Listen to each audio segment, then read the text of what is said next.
तो चलिए आज हम लोग एनसीईआरटी के अनुसार दूसरा अध्याय क्या सीखेंगे, बल तथा गति के नियम। और एनसीईआरटी क्लास 9 फिजिक्स। ठीक है, उम्मीद है कि आप गति से परिचित होंगे। तो आज हम लोग जनरली पहले मुख्यतः क्या जानेंगे, बल क्या है, उसके बाद गति का प्रथम नियम जड़त्व द्रव्यमान, गति का तृतीय नियम, लास्ट में संवेग संरक्षण सिद्धांत, इन तमाम बातों का अध्ययन करेंगे। ठीक है, चलिए पहला देखते हैं बल क्या। एक सिंपल सा उदाहरण के थ्रू आप पहले जानें कि एक वस्तु है, ठीक है, इसमें एक वस्तु है, इसको आप ए से बी तक लाना चाह रहे हैं, इस वस्तु को यहाँ तक लाना चाह रहे हैं, तब आप क्या करेंगे? सिंपल से उपाय है कि आप इसको गति कराते हुए यहाँ तक लेकर आएंगे या इसको उठा कर लाएंगे, यही काम होगा। तो आप इसको उठाने में या गति कराने में जिसका प्रयोग किए वही क्या है, बल।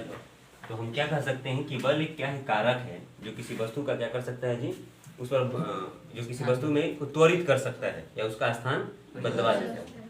और समझ में रहना, ठीक है। आगे देखिए, तो बल तो आप समझ गए। एक बताइए, क्या जब हवाएं बहती हैं तो क्या बल का प्रयोग हो रहा है कि नहीं, उसमें बल दिख रहा है कि नहीं दिख रहा है? बोलो, दिख रहा है बल? कंफर्म? कंफर्म। तो क्या आप जब साइकिल चला रहे होते हैं तो क्या बल लगाते हैं कि नहीं लगाते हैं? बिल्कुल लगाते हैं। साइकिल जब आप रुकवाते हैं तो क्या बल लगाते हैं कि नहीं लगाते हैं? इससे क्या स्पष्ट हो रहा है, अगर हम बल की विशेषताएं को समझें या बल के प्रभाव के बारे में जानें, बल के प्रभाव के बारे में जानें, तब आप क्या बताइएगा?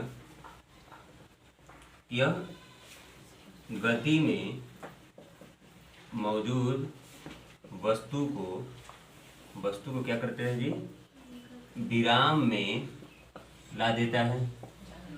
बोलो, जैसे आप साइकिल से चला रहे हो या कोई और अन्य वाहन चला रहे हो, आगे कोई आ गया ना, तो आप उसे क्या करते हो, वाहन को रोकते हो ना। तो वाहन को रोकने के लिए किसका प्रयोग करते हो? बल का। जैसे साइकिल का ब्रेक है तो आप बल लगाते हो ना जी, बल का प्रयोग करते हो। तो गति में कोई वस्तु है तो उसको विराम में लाने के लिए हम लोग क्या किए, बल लगे। अगर आपका साइकिल रुकी हुई है तो आप बोल सकते हो कि रुकी हुई वस्तु को गति में लाने के लिए भी किसका प्रयोग करते हैं, बल का प्रयोग करते हैं, है ना। अब मान लो ये कोई सीधा रास्ता है, ठीक है, इस पर आप साइकिल से जा रहे हो, फिर आपको घूमना है, वहां जाने के लिए यहाँ से घूमना है, तो क्या करिएगा, इसी तरह से जाइएगा तो चले जाइएगा नहीं। तो आप क्या कर सकते हैं, इसके माध्यम से दिशा में भी क्या कर सकते हैं, दिशा में परिवर्तन लाया जा सकता है। ठीक है, अब जैसे मान लो यही है, ये अब ये कैसा दिख रहा है जी, समतल आकार का दिख रहा है ना। इधर से इसको अगर आपको कर्व करना, वक्र करना है तो ऐसा किए, ये कैसे होगा, बल लगाए तभी तो होगा। तो आप क्या कर सकते हैं, किसी वस्तु की आकृति भी बदली जा सकती है, इसके द्वारा, बल के द्वारा। तो आप एक और बात लिख सकते हैं कि आकृति भी बदला जा सकता है। अब एक बार आप नोट्स देखो, क्या लिखा है बल में, कि बल वह कारण है जो उस वस्तु में त्वरण उत्पन्न करता है जिस पर वह आरोपित होता है। किसी वस्तु को गति कराने के लिए उसको त्वरित कराना जरूरी है कि नहीं जरूरी है? रुकवाने के लिए भी त्वरण उत्पन्न होता है। जैसे आप जब आप ब्रेक लेते हो तो आपका साइकिल में त्वरण, आपके जो साइकिल जिस त्वरण से चल रहा होता है उस त्वरण का मान क्या हो जाता है, कम हो जाता है। और उस त्वरण को हम लोग क्या बोलते हैं, मंदन कहते हैं। धीरे धीरे साइकिल आपकी रुक जाती है। तो आप कह सकते हो कि बल वह कारण है जो उस वस्तु में त्वरण उत्पन्न करता है जिस पर वो क्या करता है, कार्यरत है या कार्य कर रहा है। ठीक है, चलो बल के प्रभाव में आपने देखो क्या लिखा है, किसी स्थिर वस्तु को गतिशील किया जा सकता है, समझ में रहे ना।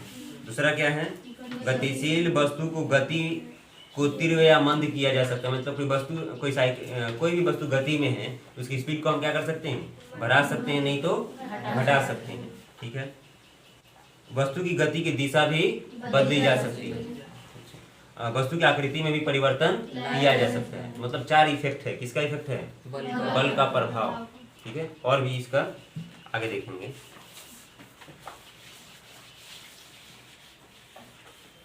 आगे देखेंगे हम लोग kinds of force. Kinds of force, इसको क्या बोलेंगे? बल के प्रकार। बल के प्रकार। इसमें आप देखो बल को कितने भागों में बांटा गया है जी? 2 भागों में। एक है आपका स्पर्श बल और एक क्या है? दूरी पर क्रिया बल। ये है क्या? दूरी पर क्रिया बल।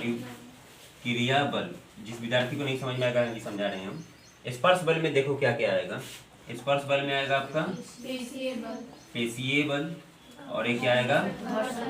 घर्षण बल और एक क्या आएगा? इतने ही है। इसमें 2 हो गया आपका। और दूरी पर क्रिया बल में जरा देखना है, एक क्या है? गुरुत्वाकर्षण बल भी है क्या? गुरुत्वाकर्षण, ग्रेविटेशनल फोर्स। और एक क्या है? विद्युतीय बल भी है। विद्युतीय बल है। और एक क्या है जी? चुंबकीय बल। और कुछ है? नहीं। तो देखो जब भी हम किसी वस्तु पर बल आरोपित करते हैं, मतलब बल लगाते हैं, फोर्स लगाते हैं, तो 2 तरीका है। कितना तरीका है? इन तरीकों के आधार पर ही हम बल को क्या किए हैं? 2 भागों में बांटने का प्रयास किए। एक है स्पर्श बल। स्पर्श को बोलते हैं आप कॉन्टेक्ट फोर्स। मतलब आप किसी वस्तु पर फोर्स लगा रहे हो तो बिना स्पर्श किए, बिना छुए आरोपित नहीं कर सकते हो। जैसे मान लो मुझे इस बोर्ड को उठाना है। क्या करना है? उठाना है। तो अपने ये मांसपेशी के माध्यम फोर्स, ये मांसपेशियों के द्वारा इसे ऐसा करेंगे तो क्या मैं स्पर्श कर रहा हूँ कि नहीं कर रहा हूँ? ये जो फोर्स लग रहा है इस फोर्स को हम क्या बोलेंगे?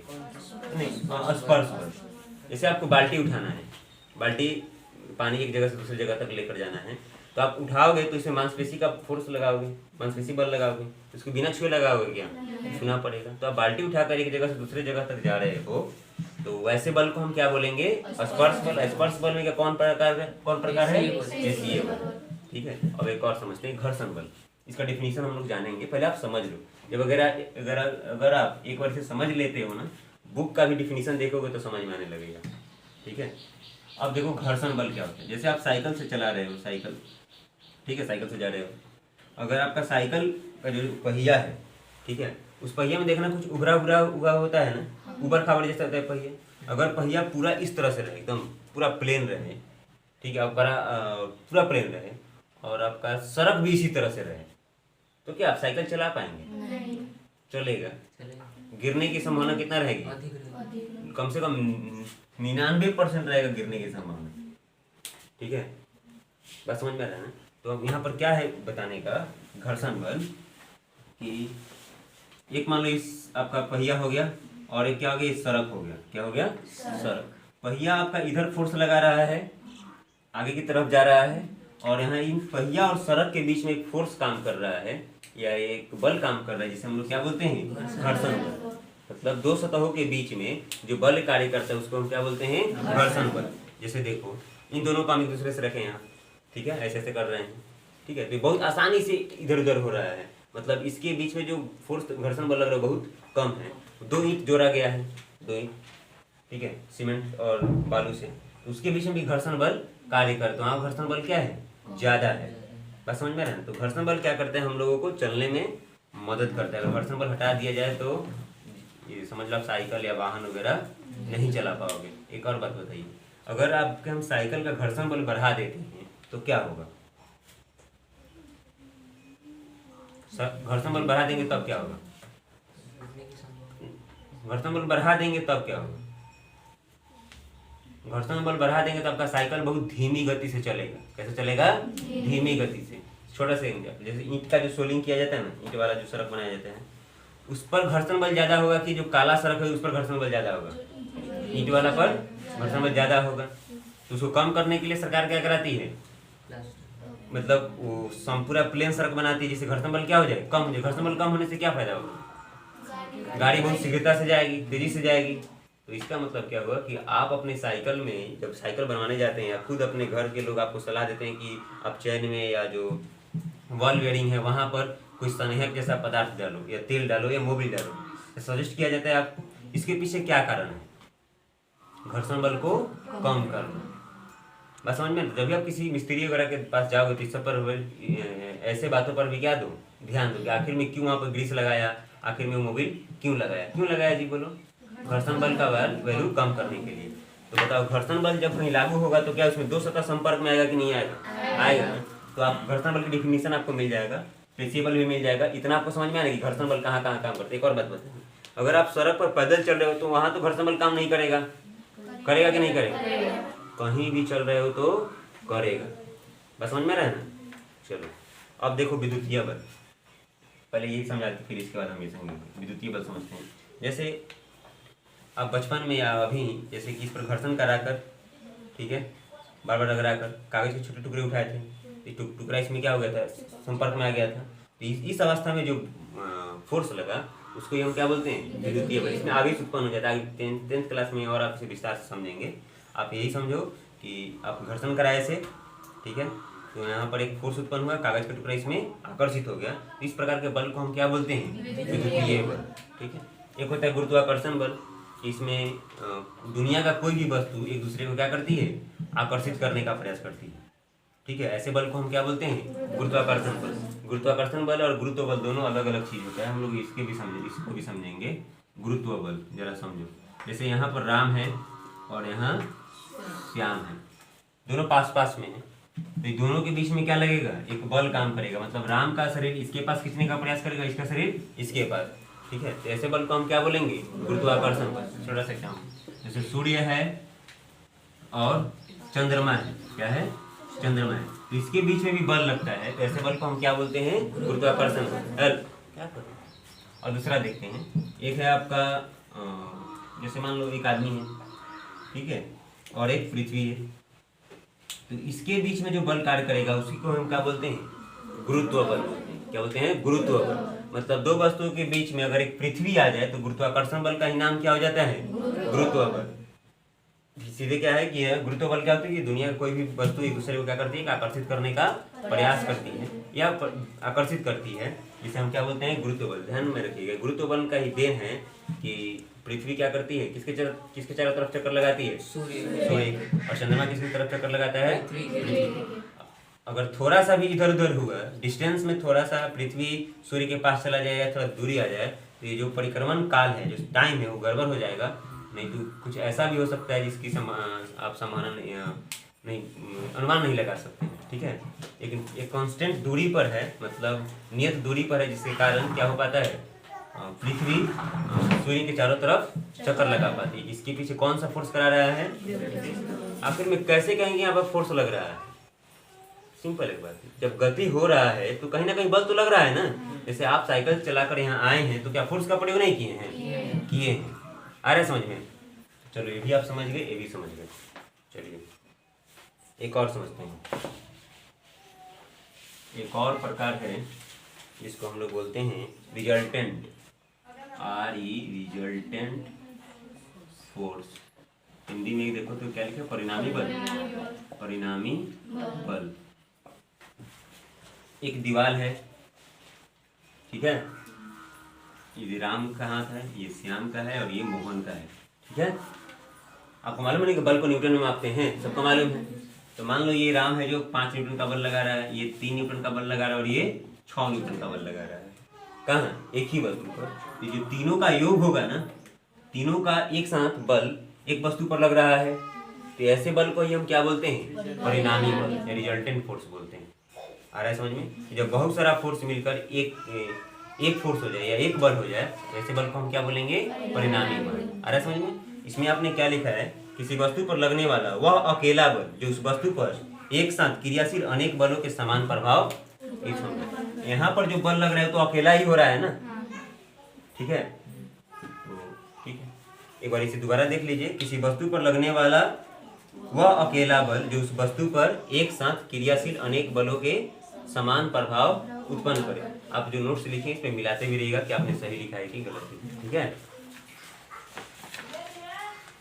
तो रिजल्टेंट फोर्स आपको समझ में आया। अगर मान लो यहाँ पर ये F1 है, ये F2 है और ये F3 है, इसके लिए रिजल्टेंट फोर्स अगर F होगा तब F बराबर क्या हो जाएगा?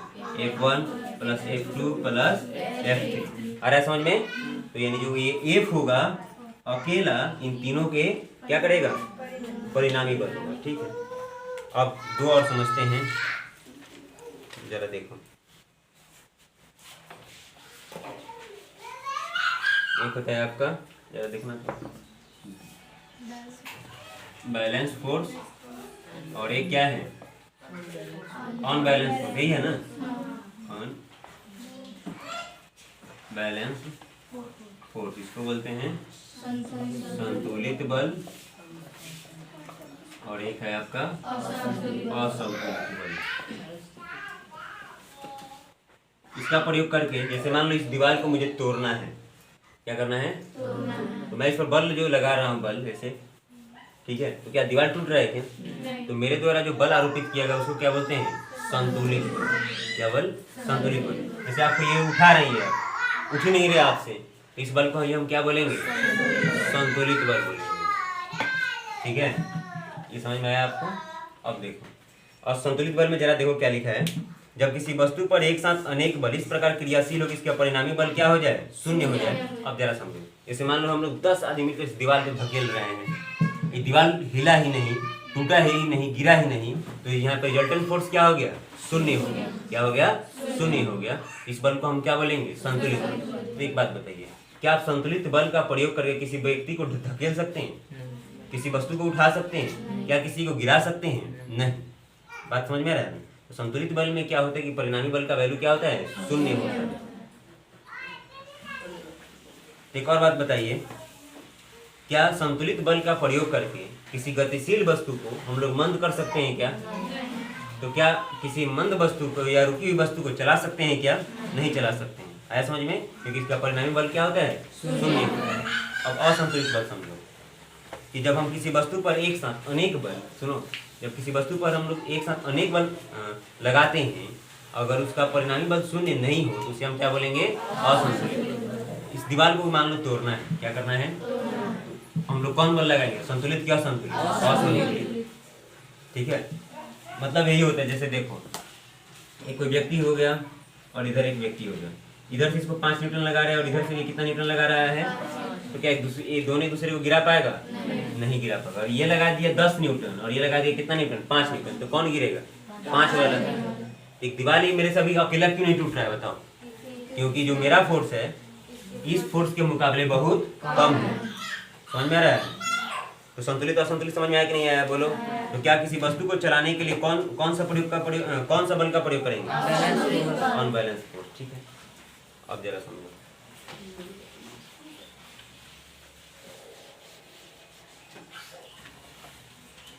अब ठीक है, देखो तो बल का मात्रक व संकेत, बल को जनरली कौन सा से दिखाते हैं? एफ से दिखाते हैं। ठीक है, संकेत आपका हो गया। बल बराबर क्या होता है? जैसे कि मान लो कि आप किसी वस्तु पर बल आरोपित कर रहे हो, तो कितना कर रहे हो? तो भौतिक राशि है तो इसका परिमाण भी तो होगा, कितना फोर्स लगाए। इसके लिए आप क्या करोगे? इधर देखो जी, हेलो, इसमें दिखा दो। इसमें भी देखिए, कौन सा बुक है? S C Verma class 9th है। इसमें भी सेम ये आपको लिखा है, बस अंतर यही है कि इंग्लिश में और ये हिंदी में। समझ में रहा है? इसमें भी देखिए रिजल्टेंट फोर्स का चर्चा है। ठीक है, बैलेंस फोर्स और अनबैलेंस फोर्स समझ में आ गया नहीं क्या होते? तो आप आसानी से आप एक रीडिंग दोगे तो समझ में आ जाएगा। देखो यहाँ पर लिखा है बैलेंस फोर्स के बारे में कि if a set of forces acting on a body produce no acceleration in it, मतलब एक्सेलरेशन उत्पन्न नहीं होता है। The forces are said to be balanced if it produce non zero acceleration the force are called be balance force. मतलब acceleration क्या हो? Non zero, मतलब zero नहीं है तो क्या हो जाएगा? अनबैलेंस हो जाएगा। और जब एक्सेलरेशन क्या हो जाएगा? जीरो, तो क्या हो जाएगा?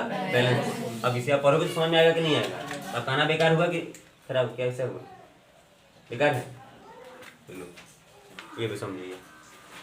तो ये तो आपको समझ में आएगी। इससे बल का सिंबल क्या होता है? एफ होता है। बल बराबर क्या होता है? इस तरह से एफ बराबर फॉर्मूला होता है एम। ठीक है, देखो एम यहाँ पर क्या है? एम आपका मास है। ये क्या है? एक्सेलरेशन। इसको ही हम क्या बोलते हैं हिंदी में? द्रव्यमान, और इसको क्या बोलते हैं जी? त्वरण बोलते हैं। ठीक है, तो जरा ध्यान दीजिएगा, या बल का मात्रक निकालना होगा मुझे। किसका मात्रक निकालना है? मात्रक यानी यूनिट, आप लोग यूनिट समझना और आप लोग मात्रक समझना। अगर बल का मुझे यूनिट निकालना है तो इसका यूनिट पहले देखते हैं। तो द्रव्यमान का यूनिट क्या हो जाएगा? केजी, यहाँ पे सटा हुआ नहीं होना चाहिए। और त्वरण का क्या होता है जी? मीटर पर सेकेंड स्क्वायर। यहाँ केजी मीटर पर, इसको आप ऐसे भी लिख सकते हो। ठीक है, जैसे आप 100 पैसा को क्या लिखते हो? 1 रुपया लिखते हो ना जी, आसानी से। तो ये थोड़ा सा बड़ा हो रहा है। और एक न्यूटन नाम का मतलब एक भौतिक शास्त्री थे, वो फिजिक्स में बहुत काम किए। ठीक है ना, गुरुत्वाकर्षण के बारे में पूरा मान लो, गुरुत्वाकर्षण उन्हीं का है। ठीक है, उन्हीं का देन है। तो इतना तो आप समझिए कि बल का मात्रा क्या होगा? केजी मीटर पर सेकेंड स्क्वायर। लेकिन इतना को क्या कहते हैं? 1 न्यूटन कहते हैं। क्या कहते हैं? क्यों कहते हैं? उनके सम्मान के लिए। मतलब जो उन्होंने खोज किया उसको आगामी आने वाली पीढ़ियां क्या रख सके, याद रख सके, इसलिए यहाँ पर एन से दिखाते हैं, यानी दिखाते हैं। आ रहा समझ में? तो आपको मैं पहला अध्याय में भी बताया था ये बात। ठीक है, कुछ व्यक्तियों का भौतिक राशियों का मात्र कुछ व्यक्तियों के नाम पर होता है, उनके सम्मान के लिए। ठीक है, उनके कार्य जो किए हैं उनको याद रखने के लिए होता है। तो आप बताओ, बल का मात्रा क्या होता है? 1 न्यूटन होता है। क्या होता है? न्यूटन। ठीक है, अब आपसे पूछेंगे कि 1 न्यूटन बराबर क्या होता है, तो क्या बताओगे? केजी मीटर पर सेकेंड के स्क्वायर। तो ठीक है ना, समझ गया आप? ठीक है, चलो तो आप थोड़ा सा क्विक रिवीजन कर ले रहे हैं कि आज की कक्षा में आपने क्या सीखा? बल सीखा। हेलो, बल का परिभाषा जाना कि बल क्या है। फिर उसके बाद क्या जाना? बल का प्रकार। कितने प्रकार का जी? 2 प्रकार का। कौन कौन? एक दूरी पर क्रिया बल और एक है आपका स्पर्श। या दूरी पर क्रिया बल का मतलब समझ में आ रहा है? दूरी पर क्रिया बल का मतलब ना, ये जो गुरुत्वाकर्षण बल है, दूर रहने पर ही प्रभाव अपना दिखा देता है, उसमें छूने की जरूरत नहीं पड़ती है, इसलिए उसे क्या बोलते हैं? दूरी पर क्रिया बल। दूरी पर क्रिया बल में कौन कौन आएगा? गुरुत्वीय बल आ गया, गुरुत्वाकर्षण बल आ गया, एक चुंबकीय बल आ गया। चुंबकीय बल तो जो चुंबक के बीच में जो बल रखे उस पर मैं चर्चा नहीं किया था। ठीक है, आगे देखेंगे हम लोग। ठीक है, ये हो गया आपका। फिर उसके बाद आप क्या जाने? परिणामी बल, जिसमें एक बल हो जाता है जिसके साथ बहुत सारा फोर्स एक्टिंग करता है किसी ऑब्जेक्ट पर। ठीक है, और उसके बाद आपने क्या जाना? संतुलित और असंतुलित। संतुलित में क्या समझा? किसी वस्तु पर हम संतुलित बल आरोपित करते हैं तो वस्तु में कोई परिवर्तन नहीं होता है, और जब किसी पर हम असंतुलित लगा देते हैं तो वो वस्तु में परिवर्तन होता है। अगर बहुत तीव्र गति से जा रही है तो मतलब उसको रोका जा सकता है या चलाया जा सकता है। और अभी आपको मैंने कुछ बताया, तो बल का मात्रक और संकेत बताया। तो बल का मात्रक में इसका संकेत क्या जाना? बड़ा एफ, या कहीं छोटा एफ भी रहता है, दोनों चलेगा, लेकिन बड़ा एफ ही जनरली लिखता है। बल का सही मात्रक क्या है? न्यूटन। एक और चीज आप जान लो, सीजीएस मात्रक। बल का सीजीएस मात्रक क्या होता है? डाइन होता है। क्या होता है? डाइन। ये ध्यान में रखिएगा। जिस तरह से 1 मीटर में 100 सेंटीमीटर होता है ना, इसी प्रकार 10 की पावर 5 डाइन रहेगा तो कितना बनेगा? 1 न्यूटन बनेगा। क्या बनेगा? 1 न्यूटन बराबर कितना डाइन? 10 की पावर 5। अब बल कौन राशि है? अदिश राशि है। कौन राशि है? चलो, बहुत अच्छा। क्यों सदिश राशि? कोई बताएगा? क्योंकि इसमें अगर मान लो कि मुझे इसे धकेलना है, इसके डायरेक्शन निश्चित है ना जी, इसको इधर जाना होगा। बल भी, और कितना रिजल्ट लगाना, कितना परिणाम लगाना है, कितना परिमाण लगाना है, कंफर्म होगा। तो बल सदिश क्यों है? क्योंकि इसमें परिमाण के साथ साथ दिशा भी होता है। उम्मीद है कि यहाँ तक आप समझ गए होंगे। कल हम लोग अध्याय 2 यानी टॉपिक 2 गति के प्रथम नियम को समझेंगे। आपको क्या करना है? टाइम मिलता है तो इस वीडियो को दोबारा देखें, नहीं तो इसे ही पढ़ लें, आपका काम हो जाएगा।